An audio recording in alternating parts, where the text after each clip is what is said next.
Entonces, abrimos nuestras Biblias en primera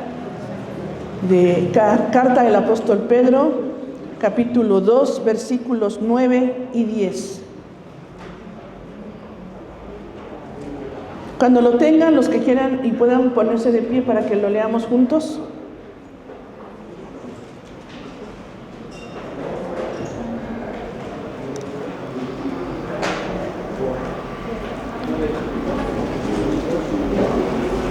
Primera de Pedro 2, versículos 9 y 10, dice la palabra del Señor todos juntos: Mas vosotros sois linaje escogido, real sacerdocio, nación santa, pueblo adquirido por Dios, para que anunciéis las virtudes de aquel que os llamó de las tinieblas a su luz admirable.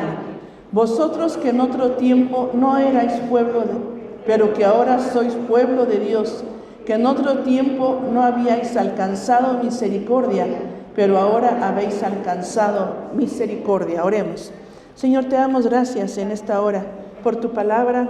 Gracias, Espíritu Santo, porque tú nos iluminas para entender esta palabra. Señor, pedimos la ayuda de tu Espíritu, Señor, la bendición que tú das, para que podamos, Señor, comprender estas verdades espirituales, recibirlas en nuestra mente, en nuestro corazón, y pedirte la bendición, Señor, que nos des la fuerza para obedecerla. Gracias por esta mañana, en el nombre de Jesús. Amén. Ocupen sus lugares, hermanos. Hace rato nuestro periodo de alabanza inició con estos versículos. Somos el pueblo de Dios, somos un pueblo especial, lo cantamos. Y ahora nos toca analizar estos versículos de esta carta del apóstol Pedro, hermanos.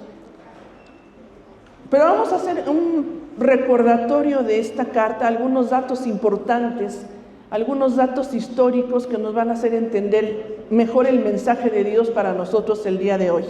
Entonces, esta carta escrita por el apóstol Pedro, en primera, si hablamos del autor, que es el Espíritu Santo, por supuesto, usando a este apóstol, podemos recordar la vida del apóstol Pedro, el encuentro con el Señor Jesucristo, podemos recordar su caminar con el Señor Jesús, esos 3 años y medio en el ministerio, los episodios que tuvo el apóstol Pedro con el Señor Jesús, todo lo que ustedes a lo mejor ya saben y recuerdan. Y después, cuando el Señor Jesucristo va a la cruz y cuando Pedro le niega, cuando lo arrestan, después cuando Dios restaura a Pedro y le dice que se hiciera cargo del ministerio que le estaba dando, y cómo la vida del apóstol se va enraizando, como él mismo escribe. Esta es una de las cartas muy hermosas, con mucho contenido acerca de la vida cristiana, acerca de la relación con Cristo precisamente. Y si ustedes recuerdan a Pedro, esa relación que tuvo con el Señor, ese sobrenombre que se le puso de Cefas a piedra, y como él usa esto después, lo que predicó el pastor la semana pasada de acercándonos a él, piedra viva, no está hablando de a Pedro, está diciendo esa roca sobre la cual se edifica la iglesia, que es nuestro Señor Jesucristo. Pero aquí en esta epístola se ve entonces cómo Dios usa toda esa vivencia de Pedro, toda esa cercanía con el Señor, todo eso que él experimentó de fracasos, de levantamiento y de restauración, se ve reflejado aquí en esta hermosa carta. Ahora, esta carta, si ustedes recuerdan, es una carta, les digo más o menos la fecha, está fechada entre el 63 y 65 después de Cristo. Pero aquí hay un evento que marca esta situación histórica, que era la persecución romana. En este periodo gobernaba el emperador Nerón. Decíamos que de los emperadores romanos ni a cuál irle, ¿verdad? Unos mal, otros peor. Unos medio locos, otros bien locos. Bueno, ustedes saben la historia, lo que habla la historia acerca de emperadores del Imperio Romano y lo que habla acerca de Nerón. Dicen ahí los libros de historia y los historiadores de los primeros siglos que cuando hubo un incendio en Roma, porque hubo un gran incendio que destruyó mucho de la ciudad, la mayoría de la ciudad, porque era construido en muchas cosas con madera. Entonces, cuando hubo este gran incendio, el principal sospechoso provocador del incendio fue Nerón. No, Nerón fue el principal sospechoso. Por ahí dice que se oían rumores, murmuraciones, porque Nerón era muy, dentro de sus características, él le encantaba construir. y decían que él lo provocó para entonces reconstruir Roma y otras cosas. Entonces, como había tanto el rumor, porque eso muchos historiadores dicen que no había la prueba de que fue Nerón, pero muchos dicen que sí era muy probable que Nerón fue el que provocó el gran incendio, y como Nerón dijo, pues ¿a quién le echó la culpa?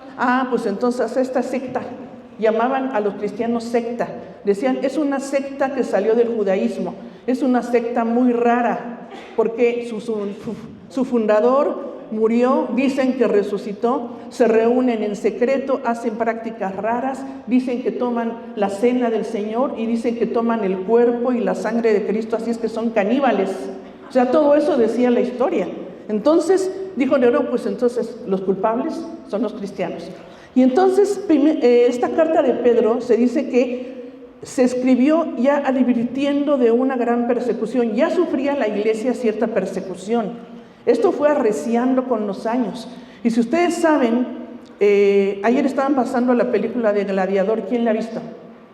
No muchos, ¿verdad? Bueno, el tremendo Coliseo romano, esta tremenda construcción, si esos muros hablaran, fueron testigos de mucha de la persecución y de los sacrificios que se hicieron en contra de los cristianos. Entonces, en el tiempo de Nerón, dice la historia que los cristianos fueron perseguidos, crucificados, despedazados, se les ponían pieles que olían a sangre para que las bestias se los comieran.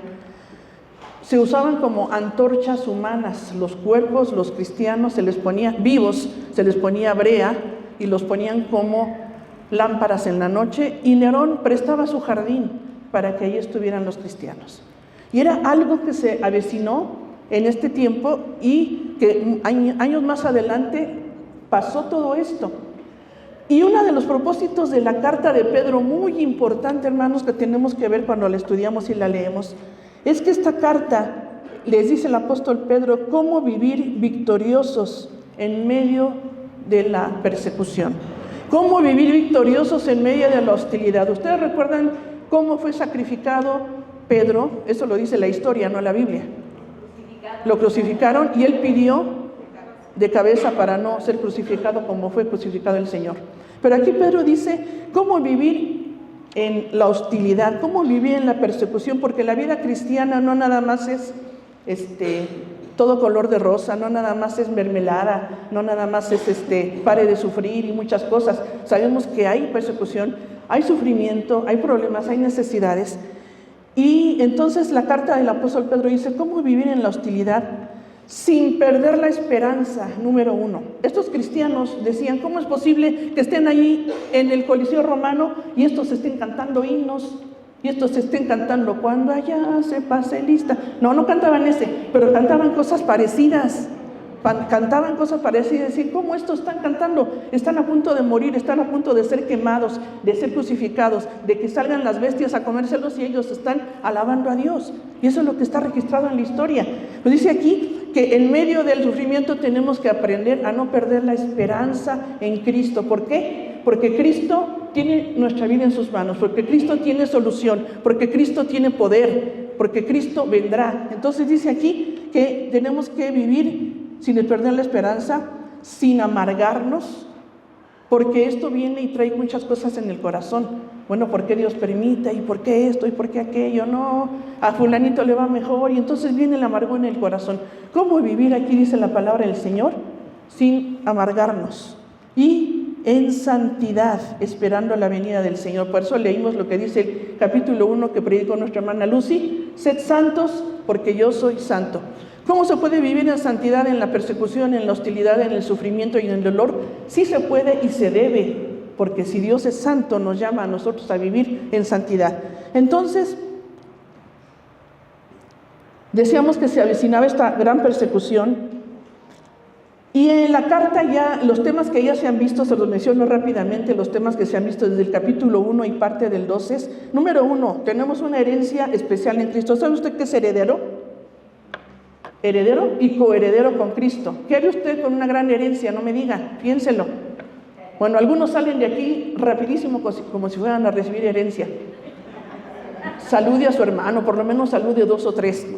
Bueno, dice aquí la Biblia, somos herederos con Cristo, dice el capítulo 1. Nuestra fe tiene que ser probada, amén. A ver, voy a preguntar otra vez. Nuestra fe tiene que ser probada, amén.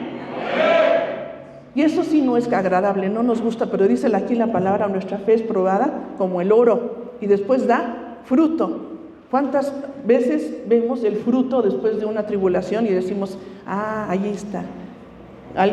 Algunos hermanas que han pasado por enfermedades tan terribles como el cáncer, como un infarto, dicen, gloria a Dios por ese momento, porque aquí está el fruto. Aprendí más, como dijo Job, ahora mis ojos te ven, de oídas te había oído.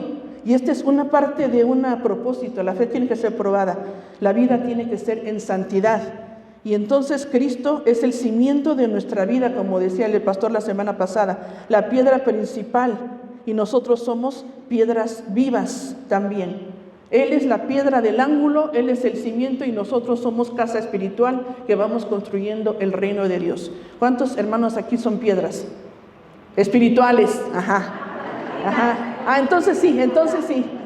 Decía mi esposo, algunos son medio piedras, pero en otro sentido. Pero ahí en esta iglesia no. Entonces, aquí encontramos, hermanos, en estos 2 versículos que vamos a analizar, 2 respuestas a 2 preguntas. En estos 2 versículos. Pregunta número 1. ¿Quiénes somos en Cristo? Nuestra identidad en Cristo. Pregunta número 2. ¿Para qué fuimos creados y para qué fuimos salvados por Cristo? Y eso habla de propósito. Si a esta predicación le ponemos un título corto, aquí tenemos el título del pueblo de Dios. Podríamos ponerle 3 palabras, o 2 palabras y una conjunción, que es identidad y propósito. Diga conmigo, identidad y propósito. ¿Quiénes somos en Cristo y para qué Dios nos creó y nos salvó? Y aquí tiene clarísimo, tiene esto, 1 de Pedro 2, 9 y 10 y otros pasajes. Número 1, nuestra identidad. ¿Quiénes somos? Dice ahí, mas vosotros, ¿a quién le dice?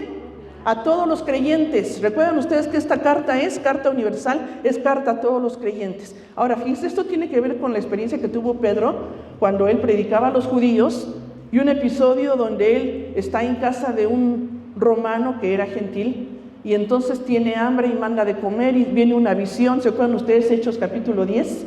Donde Dios le dice en esta visión, ¿tienes hambre? Come. Pero había todo tipo de animales y dijo, no, ahí dice tu ley, Señor, yo soy judío y no como cosas inmundas. Y volvió a tener esa visión y le dijo Dios, no llames inmundo lo que yo ya limpié. Entonces él predica el evangelio, Cornelio se convierte este romano gentil y esta es una revelación que Pedro tiene. Después vemos que el apóstol Pablo dijo que sí tuvo ahí una confrontación con Pedro. ¿Por qué?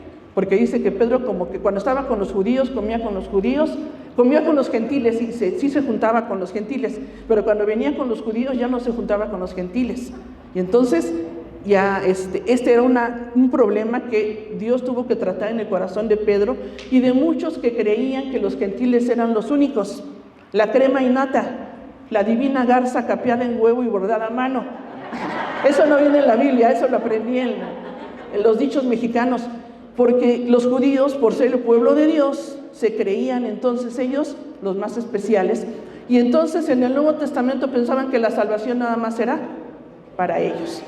Pero no, Dios les dijo, desde el Antiguo Testamento viene que la salvación es para todos los pueblos, para todas las naciones, para todos los que se les llamaba gentiles, que eran de todas las naciones. Por eso dice ahí, mas vosotros, cristianos, creyentes, los que tienen a Cristo, no importando si no son judíos, si son de aquí, de allá, de este color de piel, de esta forma de ojos, de esta lengua, porque el evangelio es para todos, es universal. Dice, mas vosotros sois, y empieza entonces el apóstol Pedro a usar títulos del Antiguo Testamento que se usaban únicamente ¿para quién? Para los judíos, para Israel nada más. Ellos eran el pueblo de Dios. Pero vemos el plan de Dios es que ahora el pueblo de Dios ahora es la iglesia. Israel tiene su parte en el plan de Dios y está ahorita en un receso profético porque está el tiempo de la iglesia para que nosotros seamos esto, conozcamos nuestra identidad y nuestro propósito en este tiempo que ya Dios nos ha concedido desde que Él se fue al cielo hasta que Él venga en las nubes por su iglesia, que no sabemos si todavía tarde o sea ahorita en 20 minutos, póngase a cuentas, no sabemos porque solamente Dios sabe. Pero este es el plan de Dios para su iglesia. ¿Qué dice ahí? Estos títulos. Vamos a ver primero, por ejemplo, les voy a leer Deuteronomio 7:6. Para los que están anotando, Deuteronomio 7:6. Y hay muchos textos en el Antiguo Testamento con estos títulos, pero este es uno de los que aquí vamos a mencionar. Dice la palabra del Señor en Deuteronomio 7:6: porque tú eres pueblo santo para Jehová tu Dios. Jehová tu Dios te ha escogido para hacerle un pueblo especial, más que todos los pueblos que están sobre la tierra. Les voy a dar el 7. No por ser vosotros más que todos los pueblos os ha querido Jehová y os ha escogido, pues vosotros erais el más insignificante de todos los pueblos. Y dice el versículo 8, sino por cuanto Jehová os amó. ¿Cuál era el problema? Que ellos creyeron que era por su linda cara, pero no dice ahí. No, es porque Dios te amó, que te escogió. Pero bueno, aquí está el título de que ellos eran el pueblo de Dios. El primer título que usa el apóstol Pedro para referirse a nosotros ahora como iglesia es linaje escogido. ¿Qué es el linaje? Linaje viene de la palabra línea. Línea quiere decir entonces la raza, los antepasados y los descendientes, todo ese árbol genealógico. ¿Usted sabe de su árbol genealógico, por lo menos sus padres y sus abuelos? Por lo menos yo sí sé. Pero ya después más allá no. Bueno, entonces los que sí tienen ese cuidado de registrar el linaje, porque dicen, no, es que los reyes de fulanitos vienen de tal linaje, son de sangre azul. Aquí somos de sangre de champurrado, ¿no? Y no decimos nada. Sangre azul.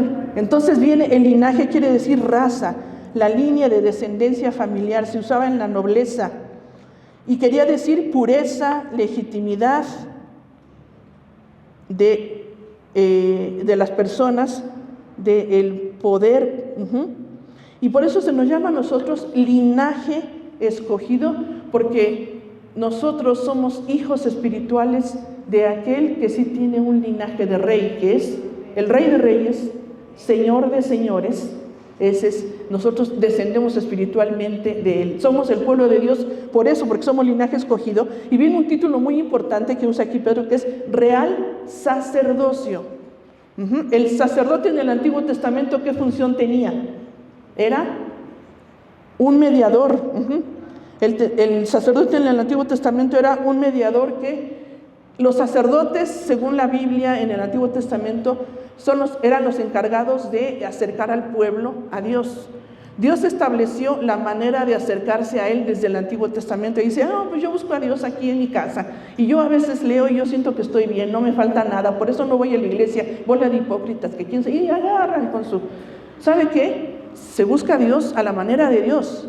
Y Dios dice desde el Antiguo Testamento cómo tienen que buscar acercarse a Dios. Y la forma en que se acercaba a Dios el pueblo de Israel era con los sacrificios, con las fiestas, ir al tabernáculo, ir al templo, y los mediadores, los que se hacían cargo de recibir y presentar sacrificios y mediar, eran los sacerdotes. Y había unos pocos escogidos que eran los sumos sacerdotes, descendientes de Aarón, de Moisés, y ellos son los que podían una vez al año entrar al lugar santísimo. Había un velo, nadie pasaba, solamente una vez al año, el día de la expiación, que era una celebración, pasaba el sumo sacerdote a presentar la sangre de la ofrenda para cubrir los pecados de todo el pueblo. Entonces el sacerdote tenía un lugar muy especial en el Antiguo Testamento. Pero cuando nosotros vemos todo esto que era sombra de lo que había de venir, por eso dice la Biblia, todo esto del Antiguo Testamento representaba a un sumo sacerdote que traspasó los cielos y que se entregó por nosotros, que es Jesucristo. Dice Hebreos que nosotros ahora tenemos ese gran sumo sacerdote y ya no necesitamos ofrenda tras ofrenda. Ahora Él se entregó como ofrenda única por nuestros pecados. Por eso dijo Juan el Bautista, he aquí el Cordero de Dios que quita el pecado del mundo. Y Cristo se ofreció por nosotros y Él fue la ofrenda y Él es el sumo sacerdote. Y dice entonces Hebreos, teniendo tal sumo sacerdote que traspasó los cielos, porque cuando Cristo murió, ¿qué se rompió en el templo? El velo del lugar santísimo. y ya tenemos acceso a la presencia de Dios por medio de Jesucristo. Ya no necesitamos más que Él, que es el mediador. Él es el único mediador. Fíjese lo que dice 1 Timoteo 2:5. Porque hay un solo Dios y un solo mediador entre Dios y los hombres, Jesucristo, hombre. Ya no necesitamos mediadores terrenales. Él es nuestro sumo sacerdote, Él es nuestro único mediador. Pero dice aquí que se nos ha hecho real sacerdocio, porque ahora nosotros ya tenemos acceso al Señor. Ya dice, acerquémonos pues confiadamente al trono de la gracia para alcanzar oportuno socorro, dice Hebreos. En ese sentido nosotros somos sacerdotes, ya nos estamos acercando a Dios, y nosotros tenemos entonces, que dice aquí, llevar el fruto, sacrificios de obediencia. Vamos a ver, la semana pasada en el párrafo que le tocó al pastor predicar viene, en el 2:5 también viene que somos sacerdotes. Vosotros también, como piedras vivas, sed edificados como casa espiritual y sacerdocio santo, para ofrecer sacrificios espirituales aceptables a Dios por medio de Jesucristo. Desde el Antiguo Testamento, el profeta Miqueas le dijo al pueblo: ¿se agrada tanto Dios de que tú traigas tus ovejas y tus corderos y todo, y que no te apartes del pecado? Dice, no, oh hombre, Dios te ha señalado lo que es bueno. ¿Y qué pide Jehová de ti? Hacer justicia, amar misericordia y humillarte ante tu Dios. Y esa misma idea viene aquí en la palabra del Señor en varios pasajes, y en el Nuevo Testamento también.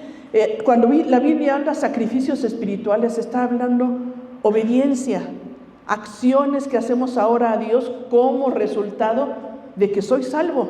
Ya tengo la gracia de Dios, la misericordia de Dios, entonces por esa gratitud obedezco, sirvo, ofrendo, vengo, cambio mi forma de ver, mi carácter. Ya no soy perruchilla con el esposo, ya le caliento su comidita, ya no hago pleitos, ya no soy gente rencorosa. Todo eso tiene que ser, entonces, lo que dice aquí, sacrificios, que dice el versículo 5, sacrificio espiritual aceptable a Dios por medio de Jesucristo. Y por eso dice aquí que somos real sacerdocio.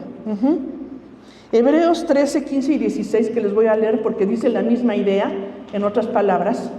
El autor de Hebreos 13, 15 y 16 dice: así que ofrezcamos siempre a Dios por medio de Él sacrificio de alabanza, es decir, fruto de labios de que confiesan su nombre, y de hacer el bien y de la ayuda mutua no os olvidéis, porque de tales sacrificios se agrada a Dios.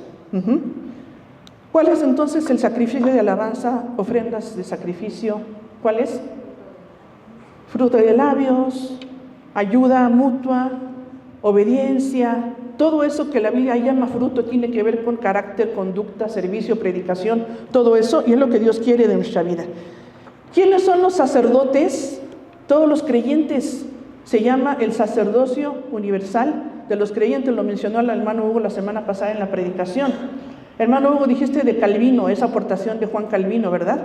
Donde dice, es el sacerdocio universal de los creyentes. Todos somos creyentes. Me van a disculpar los hermanos de otras congregaciones si alguien oye, que dicen que el sacerdote de la casa es el Señor, el varón. El sacerdote de la casa es el varón. Según la Biblia, tenemos sacerdocio universal, varón y mujer, porque nos acercamos a Dios, porque tenemos ese acceso a la presencia de Dios, que ya la presencia de Dios está en nuestra vida, y porque podemos nosotros acercarnos, no esperar que si no lo hace el varón yo me quedo sentada, hermana. No, hermana, usted se acerca a Dios. Si su varón no lo hace, ore por él y usted acérquese a Dios, usted venga. Todas somos sacerdotes. Dice la palabra del Señor, y les digo en Apocalipsis 3 pasajes.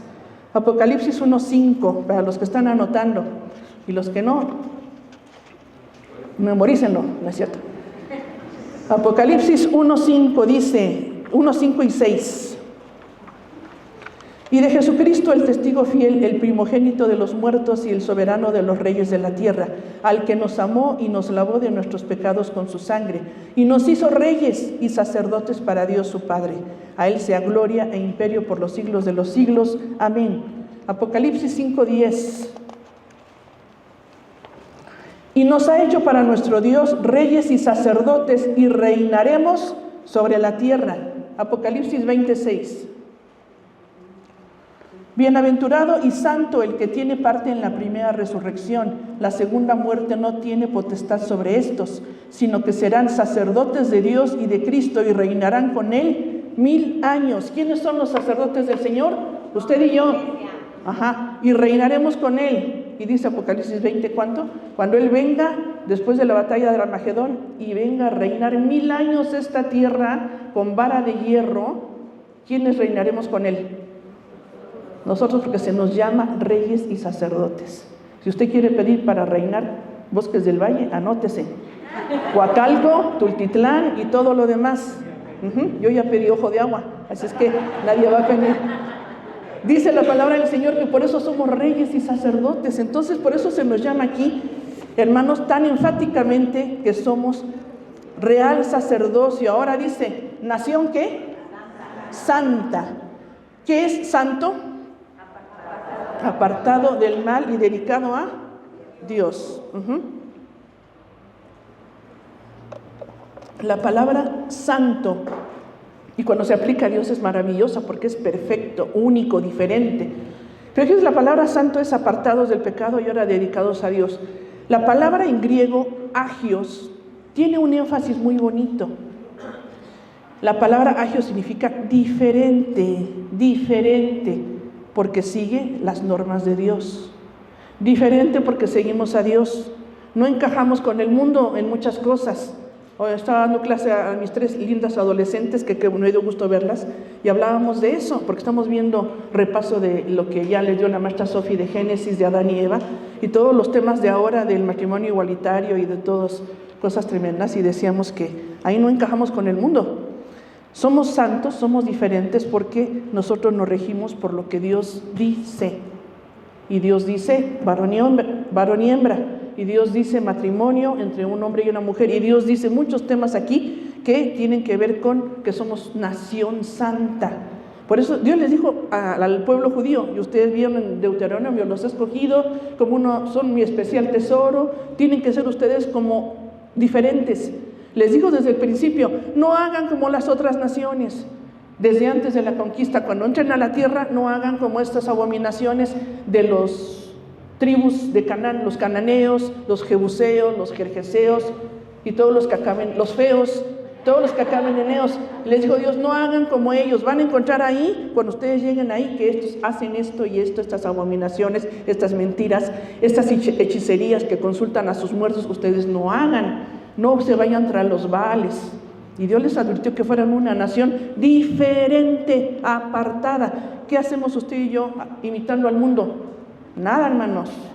No tenemos que hacer nada, tenemos que ser santos, diferentes en nuestra manera de vivir. Y dice, aquí somos nación santa. Y después dice, pueblo adquirido por Dios, pueblo de Dios, posesión suya, exclusivos de Dios. Aquí el apóstol Pedro está haciendo referencia a un pasaje de Oseas. ¿Ustedes recuerdan que el profeta Oseas, Dios le dijo, ve y cásate con una prostituta, y él obedeció, vas a tener hijos de ella y los nombres de los hijos van a ser mensaje para mi pueblo. Entonces él tuvo hijas, hijo, le pusieron nombre, y uno de esos significados del nombre era no pueblo mío, y el otro era pueblo mío. O sea, diciendo Dios, ustedes, primero les dijo, ustedes se han alejado tanto de mí, han blasfemado tanto porque el pueblo ya estaba bien alejado del Señor, que les dice en Oseas 1:9, les voy a leer, y dijo Dios, ponle por nombre Lo-Ami, porque vosotros no sois mi pueblo, ni yo seré vuestro Dios. Pero más adelante les sigue diciendo, esto es para que ellos reflexionen este mensaje profético, y después les dice, versículos 2:9, por tanto yo volveré y tomaré mi trigo a su tiempo y mi vino a su sazón y quitaré mi lana. No, creo que no es este 2:9, pueblo mío, es el 1:9 creo. No, ya leí el...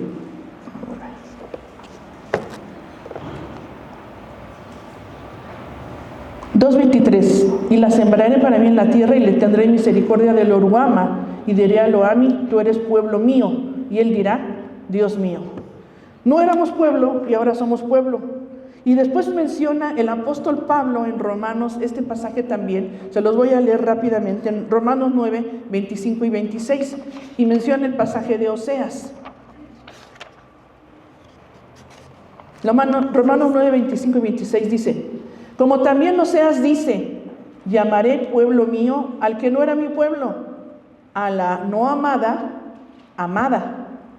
Y en el lugar donde se les dijo, vosotros no sois pueblo mío, allí serán llamados hijos del Dios viviente.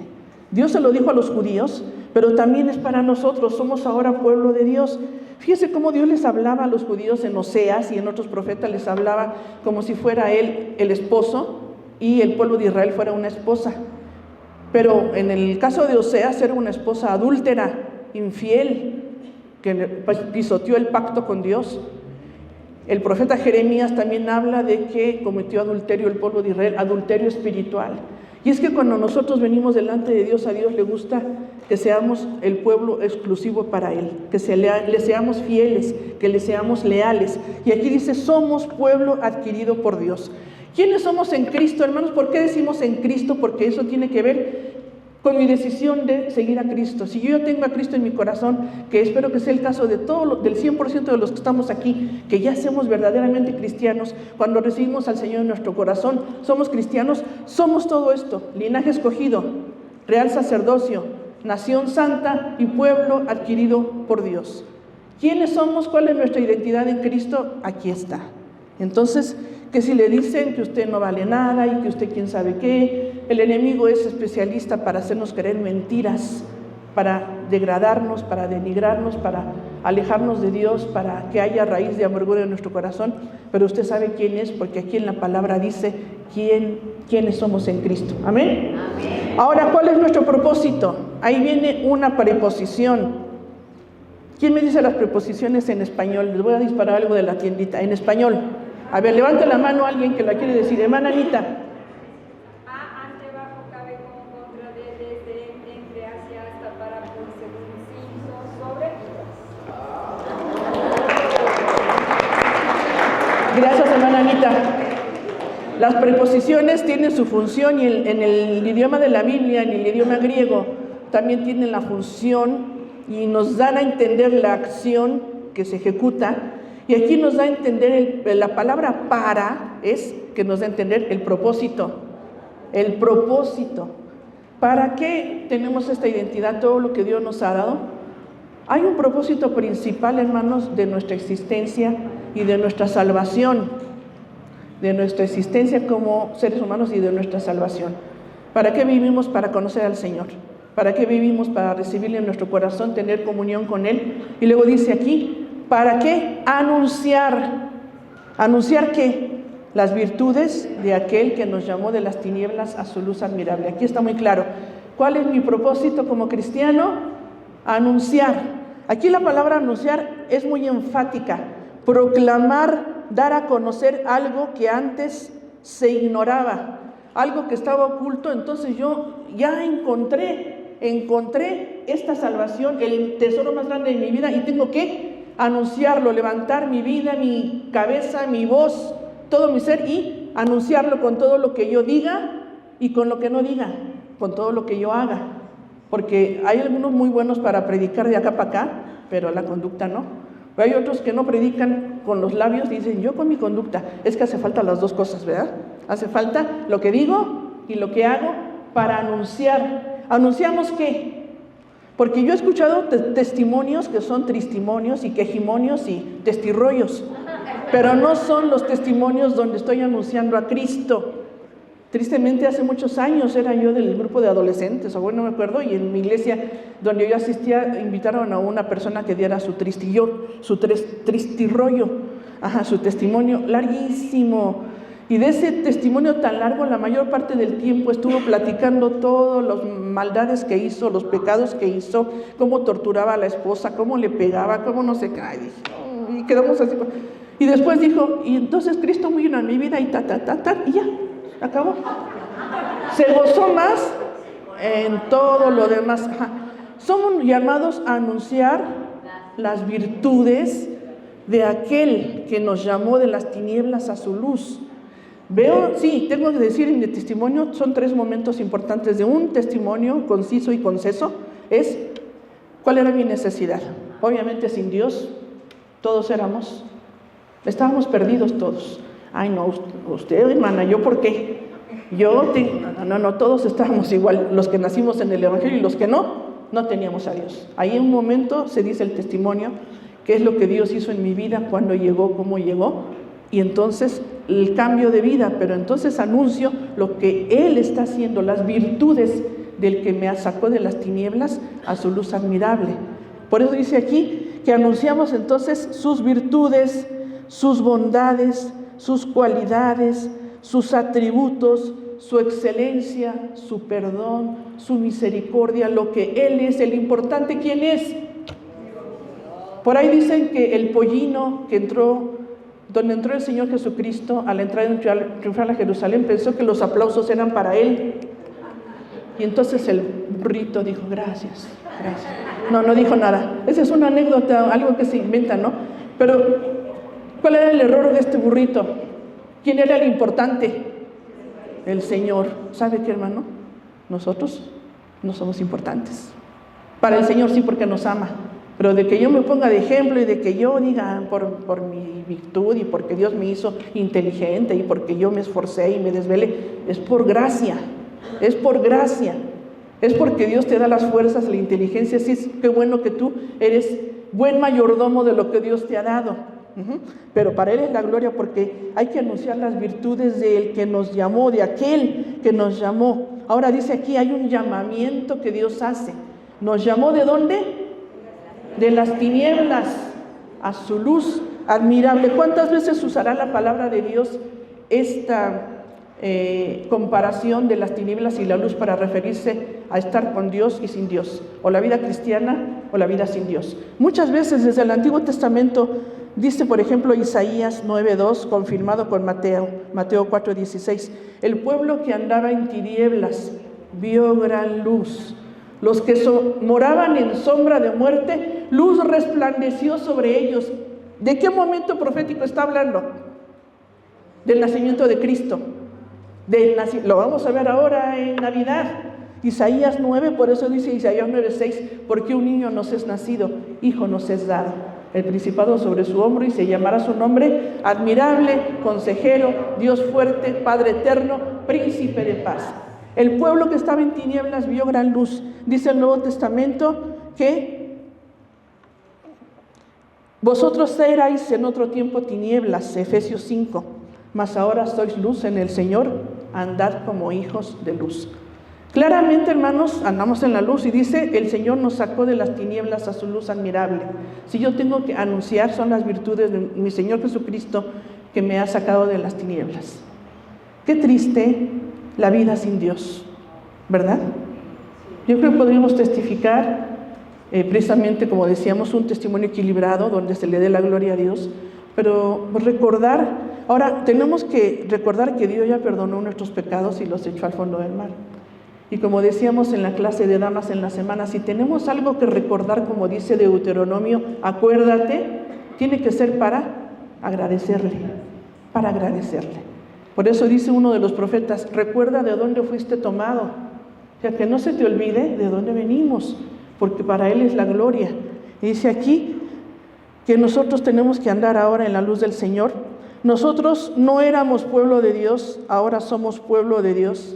Dice el apóstol Pablo en la carta a los Romanos, fuimos injertados. ¿Qué es un injerto? Una unión con un proceso para que quede parte de. Dice el libro de Romanos que nosotros fuimos como injertados en el pueblo de Israel y somos pueblo de Dios, pero no éramos el pueblo de Dios. En otro tiempo no habíamos alcanzado misericordia y ahora hemos alcanzado misericordia. Fíjense por último lo bonito que la Biblia dice que es la misericordia. ¿Qué es la misericordia? ¿Alguien quiere decirme?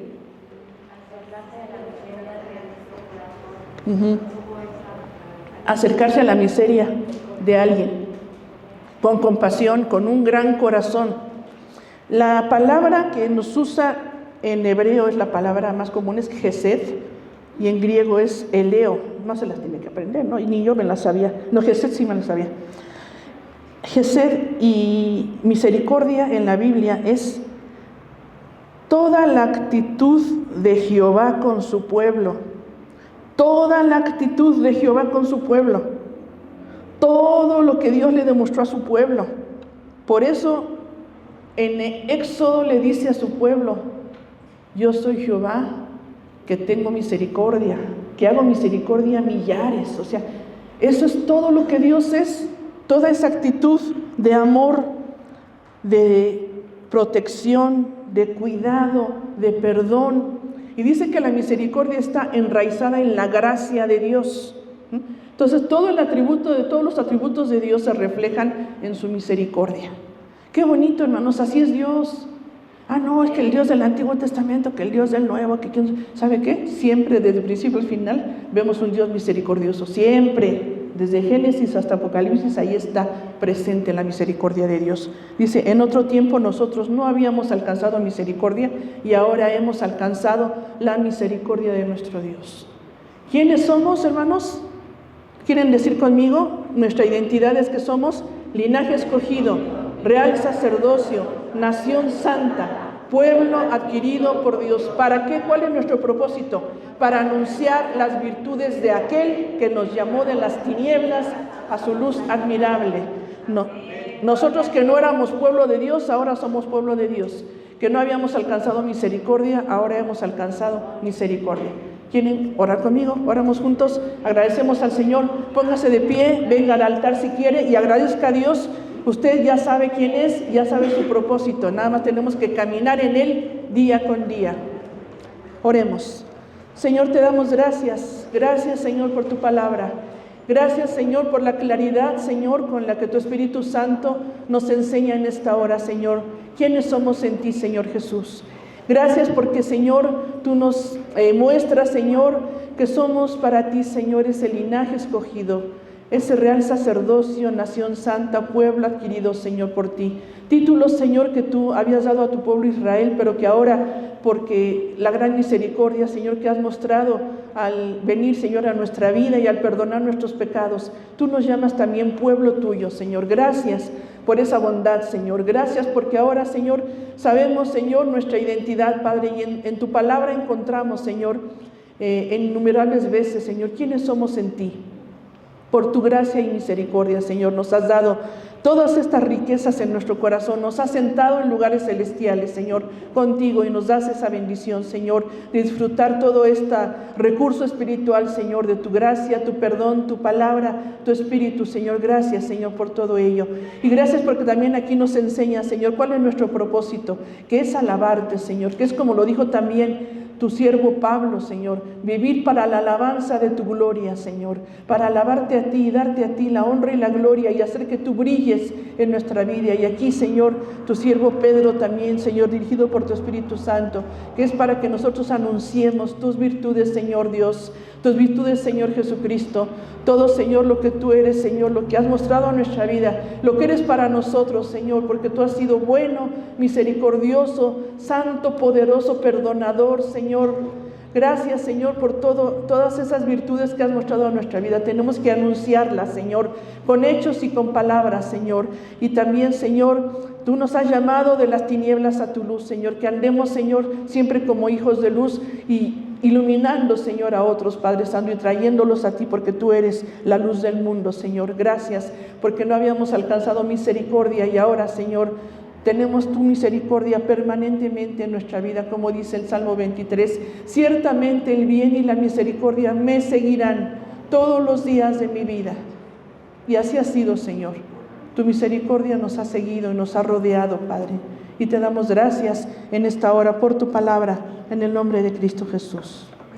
Amén.